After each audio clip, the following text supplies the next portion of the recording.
ಜೇನುನೊಣಗಳು ಪರಿಸರ ಸ್ನೇಹಿ ಮಾತ್ರವಲ್ಲದೆ ರೈತನ ಮಿತ್ರನಂತೆ ಕೆಲಸ ಮಾಡುತ್ತವೆ. ಕೃಷಿ ಕ್ಷೇತ್ರದ ಬಲವರ್ಧನೆಗೆ ಜೇನುನೊಣಗಳ ಕೊಡುಗೆ ಅಪಾರ. ಡಾಕ್ಟರ್ ಕೆಂಚರೆಡ್ಡಿ ಅಭಿಮತ. ಜೇನುನೊಣಗಳು ರೈತನ ಮಿತ್ರನಾಗಿದ್ದು ಇವುಗಳು ನಡೆಸುವ ಪರಾಗಸ್ಪರ್ಶ ಕ್ರಿಯೆಯಿಂದಾಗಿ ಆಹಾರ ಧಾನ್ಯಗಳ ಉತ್ಪಾದನೆಯೂ ಹೆಚ್ಚಾಗಿ ಸುಖ ಸಮೃದ್ಧಿ ನೆಲೆಸಿ ರೈತನ ಮೊಗದಲ್ಲಿ ಮಂದಹಾಸ ಮೂಡುತ್ತಿದೆ ಎಂದು ಪೊನ್ನಂಪೇಟೆಯ ಅರಣ್ಯ ವಿಶ್ವವಿದ್ಯಾನಿಲಯದ ಅರಣ್ಯ ಕೃಷಿ ವಿಭಾಗದ ಮುಖ್ಯಸ್ಥರಾದ ಡಾಕ್ಟರ್ ಕೆಂಚರೆಡ್ಡಿ ಹೇಳಿದರು. ಅವರು ಕೃಷ್ಣರಾಜಪೇಟೆ ಪಟ್ಟಣದಲ್ಲಿ ಕೆಆರ್ಪೇಟೆ ಕೃಷ್ಣ ಪ್ರತಿಷ್ಠಾನವು ಪೊನ್ನಂಪೇಟೆಯ ಅರಣ್ಯ ವಿಶ್ವವಿದ್ಯಾನಿಲಯದ ಸಹಯೋಗದಲ್ಲಿ ಆಯೋಜಿಸಿದ್ದ ಒಂದು ದಿನದ ಜೇನು ಕೃಷಿ ವಿಚಾರ ಸಂಕಿರಣದಲ್ಲಿ ಭಾಗವಹಿಸಿ ಮಾತನಾಡಿದರು. ಜೇನುನೊಣಗಳು ಪರಿಸರ ಸ್ನೇಹಿಯಾಗಿ ಅಲ್ಲದೆ ರೈತನ ಮಿತ್ರನಂತೆ ಆತ್ಮೀಯ ಬಂಧುವಿನಂತೆ ಕೆಲಸ ಮಾಡುತ್ತಿವೆ. ಜೇನುನೊಣಗಳು ನಿರಂತರವಾಗಿ ನಡೆಸುವ ಪರಾಗಸ್ಪರ್ಶ ಕ್ರಿಯೆಯಿಂದಾಗಿ ಆಹಾರ ಧಾನ್ಯದ ಉತ್ಪಾದನೆ ಹೆಚ್ಚಾಗಿ ರೈತರ ಜೀವನದಲ್ಲಿ ಮಂದಹಾಸ ಮೂಡುತ್ತಿದೆ. ಜೇನುನೊಣಗಳಿಲ್ಲದ ಪ್ರಕೃತಿಯನ್ನ ಊಹಿಸಿಕೊಳ್ಳಲು ಸಾಧ್ಯವಿಲ್ಲ. ಇಡೀ ಜಗತ್ತಿನಲ್ಲಿ ಜೇನು ಸಂತತಿ ನಾಶವಾದರೆ ಜೇನಿನಲ್ಲಿದ್ದ ಪ್ರಕೃತಿಯ 4 ವರ್ಷಗಳಲ್ಲಿ ಮನುಷ್ಯನು ಆಹಾರವಿಲ್ಲದೆ ಸಾಯಬೇಕಾಗುತ್ತದೆ ಎಂದು ಖ್ಯಾತ ವಿಜ್ಞಾನಿ ಆಲ್ಬರ್ಟ್ ಐನ್ಸ್ಟೀನ್ ತಿಳಿಸಿದ್ದಾರೆ ಎಂದು ವಿವರಿಸಿದ ಡಾಕ್ಟರ್ ಕೆಂಚರೆಡ್ಡಿ, ಪ್ರತಿಯೊಬ್ಬ ರೈತರು ಕೂಡ ತಮ್ಮ ಜಮೀನು ಇಲ್ಲವೇ ತೋಟದಲ್ಲಿ ಜೇನು ಪೆಟ್ಟಿಗೆಗಳನ್ನಿಟ್ಟು ಪರಿಶುದ್ಧವಾದ ಜೇನನ್ನ ಉತ್ಪಾದನೆ ಮಾಡಿ ಆರೋಗ್ಯವಂತ ಸಮಾಜದ ನಿರ್ಮಾಣಕ್ಕೆ ಕೈಜೋಡಿಸಬೇಕು ಎಂದು ಮನವಿ ಮಾಡಿದರು. ಕಾರ್ಯಕ್ರಮದ ಅಧ್ಯಕ್ಷತೆ ವಹಿಸಿದ್ದ ಕೆಆರ್ಪೇಟೆ ಕೃಷ್ಣ ಪ್ರತಿಷ್ಠಾನದ ಅಧ್ಯಕ್ಷ ಗೋಡೆ ಹೊಸಳ್ಳಿ ಜವರಾಯಿ ಗೌಡ ಮಾತನಾಡಿ, ನಾಡಿನ ರೈತಾಪಿ ವರ್ಗದ ಬಗ್ಗೆ ಅಪಾರವಾದ ಕಳಕಳಿ ಮತ್ತು ಕಾಳಜಿಯನ್ನ ಇಟ್ಟುಕೊಂಡಿದ್ದ ಸರಳ ಸಜ್ಜನ ರಾಜಕಾರಣಿಗಳಾದ ಮಂಡ್ಯದ ಗಾಂಧಿ ಕೃಷ್ಣ ಅವರ ಆಶಯದಂತೆ ಪ್ರತಿಷ್ಠಾನವು ವರ್ಷಕ್ಕೆ 2 ಕೃಷಿ ವಿಚಾರ ಸಂಕಿರಣಗಳನ್ನು ಆಯೋಜಿಸಿ ರೈತ ಬಂಧುಗಳಿಗೆ ವೈಜ್ಞಾನಿಕ ಸುಸ್ಥಿರ ಕೃಷಿಯ ಬಗ್ಗೆ ಅರಿವಿನ ಜಾಗೃತಿ ಮೂಡಿಸುವ ಕೆಲಸವನ್ನ ನಿರಂತರವಾಗಿ ಮಾಡುತ್ತಾ ಬಂದಿದೆ. ರೈತ ಬಾಂಧವರು ಈ ಜೇನು ಕೃಷಿ ವಿಚಾರ ಸಂಕಿರಣದಲ್ಲಿ ತಜ್ಞರು ನೀಡುವ ಸಲಹೆ ಸೂಚನೆ ಹಾಗೂ ಮಾರ್ಗದರ್ಶನವನ್ನ ಬಳಸಿಕೊಂಡು ಜೇನು ಕೃಷಿಯಲ್ಲಿ ತಮ್ಮನ್ನ ತೊಡಗಿಸಿಕೊಂಡು ಸಾಧನೆ ಮಾಡಬೇಕು ಎಂದು ಕೈಮುಗಿದು ಮನವಿ ಮಾಡಿದರು. ತೋಟಗಾರಿಕೆ ಇಲಾಖೆಯ ಮಂಡ್ಯ ಜಿಲ್ಲೆಯ ಜಂಟಿ ನಿರ್ದೇಶಕರಾದ ಕೆಎನ್ ರೂಪಶ್ರೀ ಮಾತನಾಡಿ, ಜೇನು ಕೃಷಿಗೆ ಸರ್ಕಾರದಿಂದ ಸಿಗುವ ವಿವಿಧ ಸವಲತ್ತುಗಳ ಬಗ್ಗೆ ಮಾಹಿತಿ ನೀಡಿ ರೈತರು ಕೃಷಿಯ ಜೊತೆಗೆ ತೋಟಗಾರಿಕೆಯನ್ನು ಮಾಡಿ ಕೃಷಿಯನ್ನ ಲಾಭದಾಯಕ ಉದ್ಯಮವನ್ನಾಗಿಸಿಕೊಂಡು ಸ್ವಾಭಿಮಾನಿ ಸದೃಢ ಜೀವನ ನಡೆಸಬೇಕು ಎಂದು ಕೈಮುಗಿದು ಹೇಳಿದರು. ಕೆಆರ್ಪೇಟೆ ಕೃಷ್ಣ ಪ್ರತಿಷ್ಠಾನದ ಗೌರವಾಧ್ಯಕ್ಷೆ ಪ್ರೊಫೆಸರ್ ಇಂದಿರಮ್ಮ ಕೃಷ್ಣ, ಹಿರಿಯ ಸಹಾಯಕ ತೋಟಗಾರಿಕೆ ನಿರ್ದೇಶಕರಾದ ಎಂಡಿ ಲೋಕೇಶ್, ತಾಲೂಕಾ ಪಂಚಾಯಿತಿ ಮಾಜಿ ಅಧ್ಯಕ್ಷ ಬಿ ಜವರಾಯಿಗೌಡ, ತಾಲೂಕಾ ಒಕ್ಕಲಿಗರ ಸಂಘದ ಅಧ್ಯಕ್ಷ ರಾಮಸಮುದ್ರ ಶಿವರಾಮೇಗೌಡ, ತಾಲೂಕಾ ಕನ್ನಡ ಸಾಹಿತ್ಯ ಪರಿಷತ್ ಮಾಜಿ ಅಧ್ಯಕ್ಷರಾದ ಎಂಕೆ ಹರಿಚರಣ್ ತಿಲಕ್, ಕೆಆರ್ ನೀಲ್ಕಂಠ, ವಿಚಾರವಾದಿಗಳಾದ ಕತ್ತರಘಟ್ಟ ವಾಸು, ಪ್ರಗತಿಪರ ಕೃಷಿಕರಾದ ಬೋರಾಪುರ ಮಂಜುನಾಥ, ಲಕ್ಷ್ಮೀಪುರ ಕುಮಾರಸ್ವಾಮಿ, ಹೆಮ್ಮನಹಳ್ಳಿ ರಮೇಶ್, ಕಟ್ಟೆ ಕ್ಯಾತನಹಳ್ಳಿ ಚಂದ್ರೇಗೌಡ ಸೇರಿದಂತೆ ನೂರಾರು ಪ್ರಗತಿಪರ ಕೃಷಿಕರು ವಿಚಾರ ಸಂಕಿರಣದಲ್ಲಿ ಭಾಗವಹಿಸಿದ್ರು. Bureau report doctor K R Neelkanth, Prajaprabha TV, Krishnarajpet. ಹಾಗಾಗಿ ನಾವು ಒಂದು ಜೇನು ಪೆಟ್ಟಿಗೆ ಇಟ್ಕೊಂಡಿದ್ದೇವೆ ಅಂದ್ರೆ ಜೇನು ಎಷ್ಟು ಬರ್ತದೋ ಬರಲಿ, ಜೇನು ಬಂದಿಲ್ಲ ಅಂದರೂ ಕೂಡ ನಮಗೆ ಅಲ್ಲಿ ಬೆಳೆಗಳಲ್ಲಿ ಏನು ಪರಾಗಸ್ಪರ್ಶ ಮಾಡ್ತದೆ ಅದು ಪರೋಕ್ಷವಾಗಿ ನಮಗೆ ಒದಗತಕ್ಕಂಥ ಒಂದು ಆದಾಯ. ನಾವು ಪಾಲಿನೇಷನ್ ಸರ್ವಿಸ್ಗೋಸ್ಕರನಾದರೂ ಜೇನು ಕೃಷಿಯನ್ನು ಮಾಡಬೇಕು ಅಂತಕ್ಕಂಥದ್ದು. ಆಮೇಲೆ ಇನ್ನೂ ಒಂದು ಕಾರಣ ನಾವಿಲ್ಲಿ ಕೊಡ್ಬೋದು. ಈಗ ಕೆಲವು ಹಾಗೆ ಸಮಾಜ ಸೇವೆ, ಈಗ ಟ್ರಸ್ಟ್ದೇ ಹೇಳಿದ್ವಿ, ಟ್ರಸ್ಟ್ ಮಾಡಿಕೊಂಡು ಏನಾದರೂ ಒಂದು ಸಮಾಜ ಸೇವೆ ಮಾಡೋಣ ಅಂತ ಮಾಡ್ತಾ ಇರ್ತಾರೆ. ಲಯನ್ಸ್ ಕ್ಲಬ್ ಅಂತ ಇರ್ತದೆ, ರೋಟರಿ ಕ್ಲಬ್ ಅಂತ ಇರ್ತದೆ, JCs ಅಂತ ಇರ್ತದೆ. ಅಲ್ಲೆಲ್ಲ ಸದಸ್ಯರಾಗಿ ಅವರೇ ಒಂದು ಒತ್ತಿಗೆ ಕೊಟ್ಟು ಏನೋ ಸಮಾಜಮುಖಿ ಕಾರ್ಯಗಳನ್ನು ಮಾಡ್ತಾ ಇರ್ತಾರೆ. ಈಗ ಈ ಜೇನು ಕೃಷಿ ಮಾಡ್ತಕ್ಕಂಥದ್ದು ನಮಗೆ ಆದಾಯ ಲಾಭ ಇದು ಕೊಡೋದಲ್ಲದೆ ಅದು ಒಂದು ರೀತಿಯ ಸಮಾಜ ಸೇವಾ ಕಾರ್ಯ ಆದಂಗೂ ಕೂಡ ಆಗ್ತದೆ. ಈಗ ನಾವು ಒಂದು ಪೆಟ್ಟಿಗೆ ಜೇನು ಪೆಟ್ಟಿಗೆಯಲ್ಲಿ ಇಟ್ಕೊಂಡಿದ್ರೆ ಅದು ಬರೀ ನಮ್ಮ ಜಮೀನಿಗೆ ಮಾತ್ರ ರೆಸ್ಟ್ರಿಕ್ಟ್ ಆಗಲ್ಲ. ತುಡುವೆ ಜೇನಿಯಲ್ಲಿ ಇಟ್ಕೊಂಡಿದ್ದೇವೆ ಅಂದರೆ ಸುಮಾರು 1-1.5 ಕಿಲೋಮೀಟರ್ ಸುತ್ತಳತೆಯಲ್ಲಿ ಹಾರಾಡಿಕೊಂಡು ಆಹಾರವನ್ನು ಸಂಗ್ರಹಣೆ ಮಾಡ್ಕೊಂಡು ಬರ್ತದೆ. ಆ 1-1.5 ಕಿಲೋಮೀಟರ್ ಸುತ್ತಳತೆಯಲ್ಲಿ ನಮ್ಮ ಜಮೀನು ಇರದೇ ಇರ್ಬೋದು, ಬೇರೆಯವ್ರ ಜಮೀನು ಇರ್ಬೋದು. ಆ ಜಮೀನಲ್ಲೂ ಕೂಡ ಇಳುವರಿ ಹೆಚ್ಚಾಗಲಿಕ್ಕೆ ಕಾರಣ ಆಗ್ತದೆ. ನಾವು ಜೇನು ಸಾಕಿ ಅವರ ಇಳುವರಿಯನ್ನು ಹೆಚ್ಚು ಮಾಡಿಕೊಟ್ಟಂಗೆ ಆಗ್ತದೆ. ಅಲ್ಲಿ ಇಲ್ಲ ಕಾಡು ಪ್ರದೇಶ ಇದೆ ಅನ್ಕೊಳ್ಳ, ಕಾಡಿದೆ, ಯಾರ್ದು ಜಮೀನಿಲ್ಲ, ಬೆಳೆ ಬೆಳೀತಾ ಇಲ್ಲ, ಆ ಕಾಡಿನಲ್ಲಿ ಇರ್ತಕ್ಕಂಥ ಗಿಡ ಮರಗಳ ಸಂತತಿ ಮುಂದುವರಿಲಿಕ್ಕೆ ಯಾವುದು ಬೀಜದಿಂದ ಸಂತಾನಾಭಿವೃದ್ಧಿ ಹೊಂದತಕ್ಕಂಥ ಗಿಡ ಮರಗಳಿದ್ದಾವೆ ಅವುಗಳ ಸಂತತಿ ಮುಂದುವರಿಲಿಕ್ಕೆ ಈ ಜೇನುನೊಣಗಳು ಕಾರಣ ಆಗ್ತವೆ.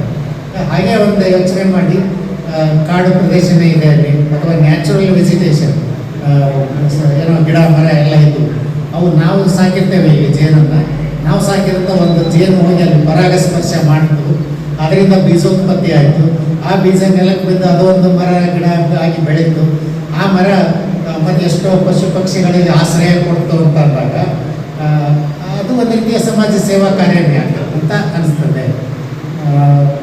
ಆಮೇಲೆ ಹಾಗೆ ಒಂದು ಸಣ್ಣ ಹೇಗೆ ಏನು ಅದರಿಂದ ಬರ್ತಕ್ಕಂಥ ಲಾಭಗಳೇನು ಅಥವಾ ಅನುಕೂಲತೆಗಳೇನು, ನಾವು ಯಾಕೆ ಜೇನು ಕೃಷಿಯನ್ನು ಮಾಡಬೇಕು ಅನ್ನೋ ವಿಚಾರ ತಿಳ್ಕೊಂಡ್ರೆ ಆ ನಂತರ ನಾವು ಅದರಲ್ಲೇ ಇನ್ನೂ ಆಸಕ್ತಿ ವಹಿಸಿ ಮುಂದಿನ ದಿನಗಳಲ್ಲಿ ಬಂದಾಗ ಅವ್ರಿಗಿನ್ನೂ ಹೆಚ್ಚಿನ ತರಬೇತಿಗಳನ್ನು ಯಾಕಾಗಿ ನಾವು ಜೇನು ಕೃಷಿಯನ್ನು ಮಾಡಬೇಕು ಅಂತಕ್ಕಂಥ ವಿಚಾರಗಳನ್ನು ಮಾಡ್ತೇನೆ.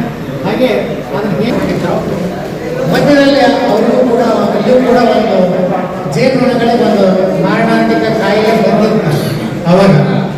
ಯಾವಾಗ 1999ರಲ್ಲಿ ಅವಾಗ ಭಾಳಷ್ಟು ಜನ ಜೇನಿಗೆ ಗ್ಯಾರಂಟಿ ಇರೋದಿಲ್ಲ. ಈಗೇನಾಗಿದೆ ಅಂತಂದರೆ ಭಾಳ ಜನ ಈ ಫೇಸ್ಬುಕ್ಕು ಇದರಲ್ಲೆಲ್ಲ ಓದ್ಕೊಂಡು ಜೇನಿನ ತುಪ್ಪದ ಮಹತ್ವ ಏನು, ಅದು ನಮ್ಮ ಆರೋಗ್ಯವನ್ನು ಹೆಚ್ಚಿಸ್ಕೊಳ್ಳಿಕ್ಕೆ, ಆರೋಗ್ಯ ವೃದ್ಧಿಗೆ ಹೇಗೆ ಸಹಾಯ ಆಗ್ತದೆ ಅಂತ ತಿಳ್ಕೊಂಡು ಆಯ್ತು ನಾವು ಜೇನು ಖರೀದಿ ಮಾಡೋಣ, ನಾವು ಜೇನು ತಗೊಳ್ಳೋಣ ಅಂತ ಹೋಗ್ತಾ ಇದ್ದಾರೆ. ಅದು ಎಷ್ಟು ಡಿಮ್ಯಾಂಡ್ ಇದೆ, ಆ ಡಿಮ್ಯಾಂಡಿಗೆ ತಕ್ಕ ಹಾಗೆ ಪ್ರೊಡಕ್ಷನ್ ಇಲ್ಲ. ಹಾಗಾಗಿ ಈ ಸಿಚುವೇಶನನ್ನು ಕೆಲವರು ತಮ್ಮ ಒಂದು ಲಾಭಕ್ಕೆ ಬಳಸ್ಕೊಳ್ತಾರೆ. ಬೇರೆ ಬೇರೆ ರೀತಿಯ ಜೇನುಗಳು ಮಾರುಕಟ್ಟೆಗೆ ಬರಲಿಕ್ಕೆ ಪ್ರಾರಂಭ ಆಗ್ತವೆ. ಕೃತಕವಾಗಿ ಮಾಡೋಂಥದ್ದು ಅಥವಾ ಅಡಲ್ಟ್ರೇಟೆಡ್ ಜೇನುಗಳು ಬರೋವಂಥದ್ದು ಬಳಸ್ಬೋದು. ಹೀಗೆ ಜೇನು ಕುಟುಂಬದಿಂದ ನಾವು ಜೇನು ತುಪ್ಪ ಅಲ್ಲದೇನೆ ರಾಜಶಾಹಿ ರಸ, ಜೇನು ಮೇಣ, ಇನ್ನೊಂದು ಜೇನು ಅಂಟು ಅಂತಲೂ ಕೂಡ ಬರ್ತದೆ, ಜೇನು ಅಂಟು ಅಂತಲೂ ಬರ್ತದೆ. ಇವನ್ನೆಲ್ಲವನ್ನು ಕೂಡ ಕಲೆಕ್ಟ್ ಮಾಡಿಕೊಂಡು ಅದರಿಂದ ಆದಾಯವನ್ನು ಪಡ್ಕೊಳ್ಬೋದು. ಇವು ಎಲ್ಲಕ್ಕಿಂತ ಮುಖ್ಯವಾಗಿ ಈಗ ನಾವು ಜೇನುತುಪ್ಪ ತಗೊಂಡಿದ್ದೇವೆ, ರಾಜಶಾಹಿ ರಸ ತಗೊಂಡಿದ್ದೇವೆ, ಜೇನು ವಿಷ ತೆಗೆದಿದ್ದೇವೆ, ರಾಯಲ್ ಜೆಲ್ಲಿ ತಗೊಂಡಿದ್ದೇವೆ, ಪೋಲನ್ನು ಪರಾಗವನ್ನು ಕಲೆಕ್ಟ್ ಮಾಡ್ಕೊಂಡಿದ್ದೇವೆ, ಇವು ಎಲ್ಲ ಮಾಡಿದ್ದೇವೆ. ಇದರ ಬೆಲೆ ಸುಮಾರು ₹1 ಅಂತ ನಾವು ಅಂದ್ಕೊಂಡ್ರೆ, ಇವುಗಳೆಲ್ಲದರದ್ದು ಬೆಲೆ ₹1 ಅಂತ ಅಂದ್ಕೊಂಡ್ರೆ, ಅವು ನಮ್ಮ ಜಮೀನಲ್ಲಿ ಇದ್ದರೆ ಅವು ಮಾಡ್ತಕ್ಕಂಥ ಪರಾಗಸ್ಪರ್ಶ ಸೇವೆ, ಪಾಲಿನೇಷನ್ ಸರ್ವಿಸ್ ಅಂತ ಹೇಳ್ತೇವೆ.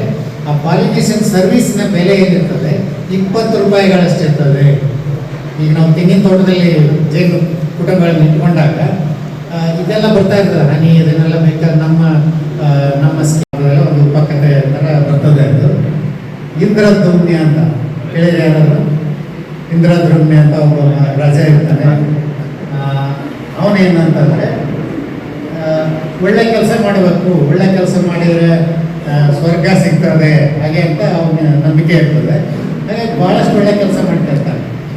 ಅರವಟ್ಟಿಗೆಗಳು ಮಾಡೋದು, ಗಿಡ ಮರ ನಡೆಸೋದು, ಮತ್ತು ಅನ್ನಛತ್ರಗಳನ್ನು ನಡೆಸೋದು, ಅನ್ನದಾನ ಮಾಡಿಸೋದು, ಇಂಥವೆಲ್ಲ ಭಾಳಷ್ಟು ಒಳ್ಳೆಯ ಕಾರ್ಯಗಳನ್ನು ಮಾಡಿರ್ತಾನೆ.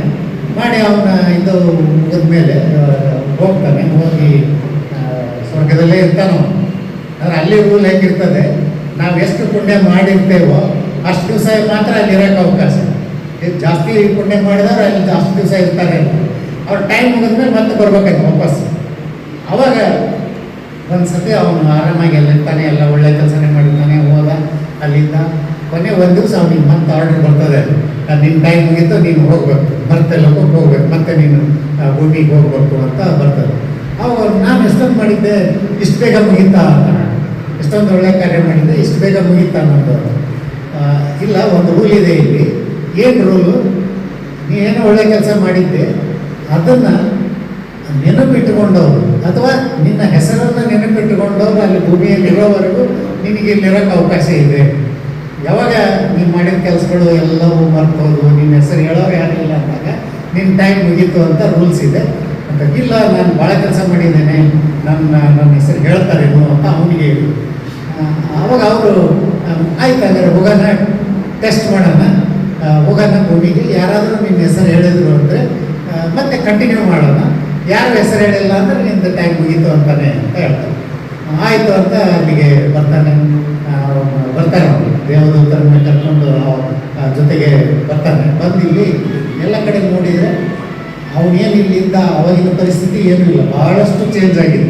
ಅವನು ಕಟ್ಟಿಸಿದಂಥ ಏನು ಬಿಲ್ಡಿಂಗ್ಗಳಾಗಲಿ, ಅನ್ನಛತ್ರಗಳಾಗಲಿ ಅಂಥವು ಯಾವುವು ಇಲ್ಲವೇ ಇಲ್ಲ.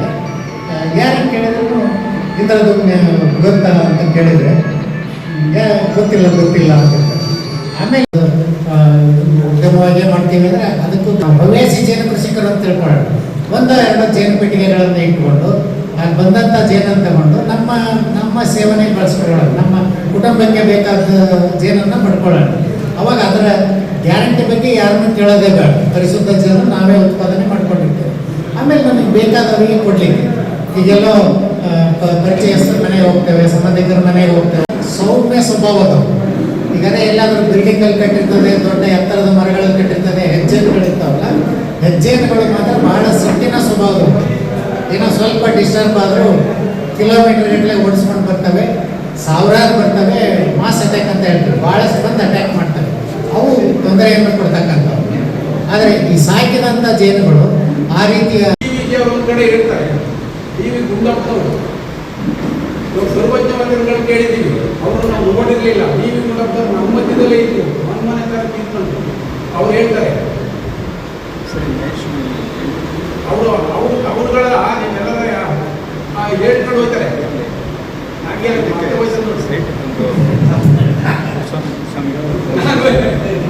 ಅವ್ರು ಸರ್ಕಾರದ ಬಗ್ಗೆ ಒಂದು ಹೇಳ್ತಾರೆ. ಸುಮಾರೆಲ್ಲ ನನ್ನ ಬಾಯ್ಪಾಟಾಗಿದೆ.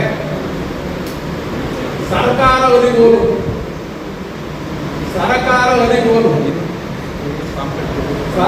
ಅಧಿಗೋಲು ಬೇರೆ ಸುಳಿಗಳು ಏರಿಳಿತ. ಸರ್ಕಾರ ಅಧಿಗೋಲು ಬೇರೆ ಸುಳಿಗಳ ಅಳಿತ. ಸೂರೆ ಕುಡಿದ ಕೆಲವರು ಸರ್ಕಾರ ನಡೆಸೋರು ಹೇಳ್ತಾರೆ. ಸೂರೆ ಕುಡಿದ ಕೆಲವರು ಸರ್ಕಾರ ನಡೆಸ್ತಾ ಇರ್ತಾರೆ. ಬಿರುಗಾಳಿ ಬೀಸುವುದು ಜಗದೆತ್ತು ಕುಣಿಯುವುದು, ಬೀಳದಿಯದ ಅಚ್ಚರಿಯು ಕೊಟ್ಟು ನಿಮ್ಮ ಅಂತಾರೆ. ಅಂದ್ರೆ ಸರ್ಕಾರ ಏನಾಗಿದೆ, ಒಂದು ಅರಿಬೋದು ಅದ ನಡೆಸ್ಕೊಂಡು ಹೋಗ ಸಣ್ಣ ಏರಿಳಿತಗಳು ಮಾಮೂಲಿ ನಡ್ಕೊಂಡ್ಬರ್ತಾರೆ. ಈ ಸರ್ಕಾರ ನಡೆಸೋರು ಯಾರಪ್ಪ ಅಂದ್ರೆ ಸೂರೆ ಕುಡಿದ ಕೆಲವರು ಸರ್ಕಾರ ನಡೆಸೋರು, ಸೂರೆ ಕುಡಿದ ಕೆಲವರು ಹುಟ್ಟಿ ಹಾಕುತ್ತಲಿದರು. ಸೂರೆ ಅಂದ್ರೆ ಸಾರಾಯಣೆ ಅಂತ ಇದಲ್ಲ, ಅಧಿಕಾರದ ಮತವೇರದ ಕೆಲವು ಈ ಸರ್ಕಾರವನ್ನು ನಡೆಸ್ತಾ ಇರ್ತಾರೆ. ಜನರೆದ್ದು ಕುಣಿಯುವ ಬಿರುಗಾಳಿ ಬೀಸುವುದು. ಬಿರುಗಾಳಿ ಅಂದ್ರೆ ಈ ಸರ್ಕಾರದ ಮಧ್ಯೆ ಈ ಬಿರುಗಾಳಿ ಬೀಸಾಗ ಜನರೆದ್ದು ಕುಣಿಯುವುದು. ಅವ್ರಿಗೇನು ಹಂಗಾಗ್ಬಿಡುತ್ತೆ ಹಿಂಗಾಗ್ಬಿಡುತ್ತೆ ಆದ್ರೆ ಏನೂ ಆಗೋದಿಲ್ಲ. ಬೀಳದಿರುವುದು ಅಚ್ಚರಿಯು ಈ ಸರ್ಕಾರ ನಡೆಸೋರ ನೀತಿ ಬಗ್ಗೆ ಅವ್ರು ಹೇಳ್ಕೊಂಡು ಇಂಥ ವಿಚಾರ ಕವುಗಳು ಸಾಕಷ್ಟು ಇದ್ದಾವೆ. 20 ದಿವಸಕ್ಕೂ ಯಾವಾಗೋ ಒಂದು ನಮ್ಮ ದೇಹಕ್ಕೆ ನಮಗೆ ಚುಚ್ಚಿದ್ರೆ, ಯಾಕಂದ್ರೆ ಮುಖ ಪ್ರೊಟೆಕ್ಟ್ ಮಾಡ್ಕೊಳ್ಳೋಣ, ಮುಖಕ್ಕೊಂದು ಮುಖ ಪರದೆ ಅಂತ ಹಾಕ್ಕೊಂಡು ಮುಖಕ್ಕೆ ಚುಚ್ಚದೇ ಇರಲಿ. ಮುಖಕ್ಕೆ ಚುಚ್ಚಿಬಿಡ್ತು ಮತ್ತೆಲ್ಲ ಮುಖ ಊದ್ಕೊಂಡು ಮತ್ತು ನಾಳೆ ಪ್ರೋಗ್ರಾಮ್ಗೆ ಹೋಗೋಕ್ಕಾಗೋದಿಲ್ಲ ಅಂತ ಇದಾಗಬಾರ್ದು.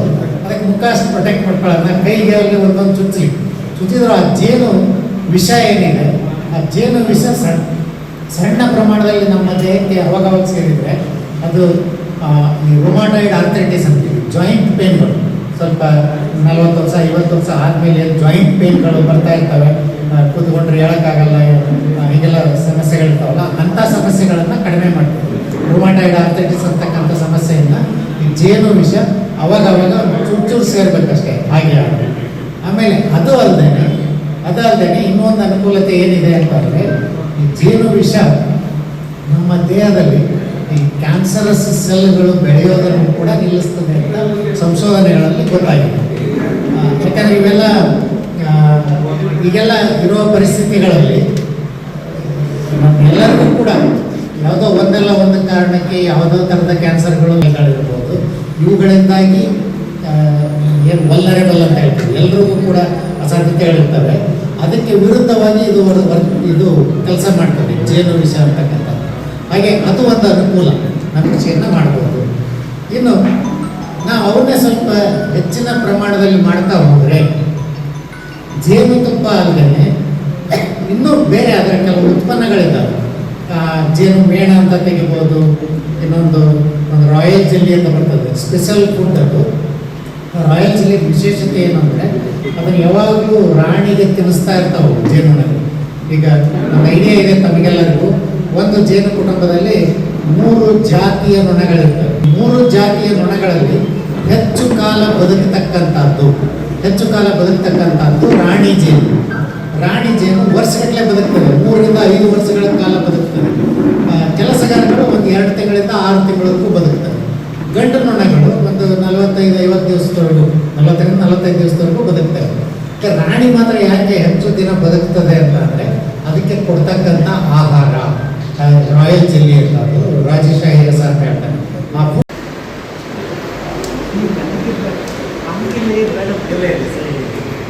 ಹಾಗೆ ಮತ್ತೊಬ್ಬರು ಕೃಷ್ಣರವರ ಒಡನಾಡಿಗಳು ನಮ್ಮ ಪ್ರತಿಷ್ಠಾನದ ಹಿರಿಯ ಗೌರವಾನ್ವಿತ ಟ್ರಸ್ಟಿಗಳಾದ ರಾಯಸಂಬಳ ಶಿವರಾಮಣ್ಣವರಿದ್ದಾರೆ. ಹಾಗೆ ನಮ್ಮ ಪ್ರತಿಷ್ಠಾನದ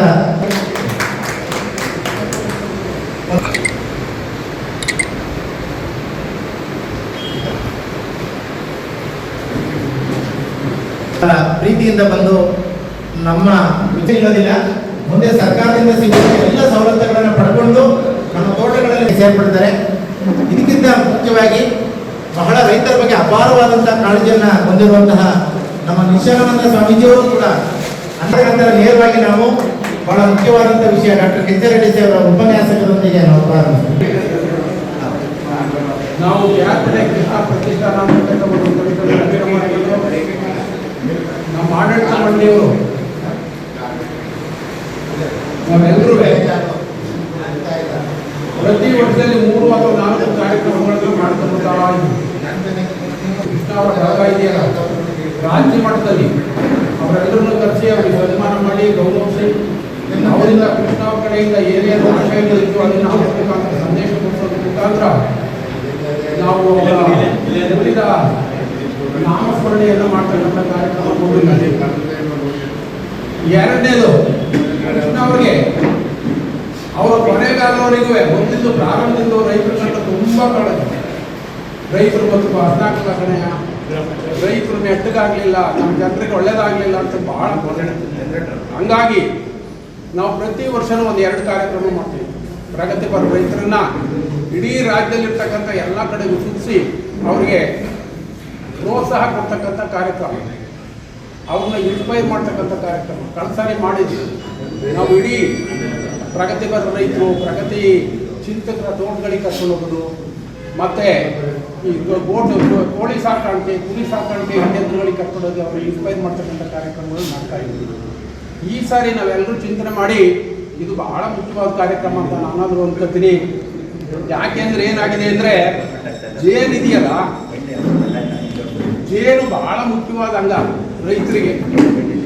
ಜೇನು ಬೆಳೆ ಜೇನು ನಾಶವಾದರೆ, ಜೇನು ಸಂತತಿ ನಾಶವಾದರೆ ರೈತರು ವ್ಯವಸಾಯ ಮಾಡೋಕ್ಕೆ ಆಗೋದೇ ಇಲ್ಲ. ಅದನ್ನು ಮನಗಾಡಿಸ್ಬೇಕು ಅಂತೇಳಿ ಇವತ್ತು ನಾವು ಕೇಳಿದ್ವಿ. ಅದ್ರ ಬಗ್ಗೆ ಪೂರ್ಣವಾದ ಮಾಹಿತಿಯನ್ನು ನಮ್ಮ ಮಾನ್ಯ ಎಚ್ ರೆಡ್ಡಿ ಅವರು ಕೊಡ್ತಾರೆ. ಜೇನು ಅಂದ್ರೇನು, ಜೇನು ಕೃಷಿ ಅಂದ್ರೇನು, ಜೇನು ತಳಿ ಎಷ್ಟೆಷ್ಟು ಥರ ಇದೆ, ಅದನ್ನು ಕೃಷಿ ಮಾಡೋದ್ರಿಂದ ರೈತರಿಗೆ ಲಾಭ ಆಗ್ತದೆ, ಏನು ಇದ್ರ ಬಗ್ಗೆ ಪೂರ್ಣವಾದ ಮಾಹಿತಿಯನ್ನು ಕೊಡ್ತಾರೆ. ದಯಮಾಡಿ ಇವತ್ತು ಬಂದಿದ್ದೀರಿ, ಭಾಳ ಜನ ಬಂದಿದ್ದೀರಿ. ನಾವು ತೋಟಗಾರಿಕೆಯಿಂದ ಕೆಲವು ಸವಲತ್ತುಗಳು ಕೊಡಿಸ್ಬೇಕು ಅನ್ನೋ ದೃಷ್ಟಿನಲ್ಲಿ ನಾವು ಈ ಕಾರ್ಯಕ್ರಮ ಆಯ್ಕೊಂಡಿದ್ವಿ. ಎಲ್ಲರೂ ತೋಟದಲ್ಲೂ ಒಂದೊಂದು ಜೇನು ಪೆಟ್ಟಿಗೆನಾರ ಕೊಡಿಸ್ಬೇಕು. ಜೇನು ಪೆಟ್ಟಿಗೆ ಕೊಡ್ಸೋದ್ರಿಂದ ಅವ್ರ ಜೇನು ಸಂತತಿ ಹೆಚ್ಚಾಯ್ತದೆ. ಈ ಇಲಾಖೆಯವರು ಸ್ವಲ್ಪ ಎಚ್ಚರಿಸಬೇಕು.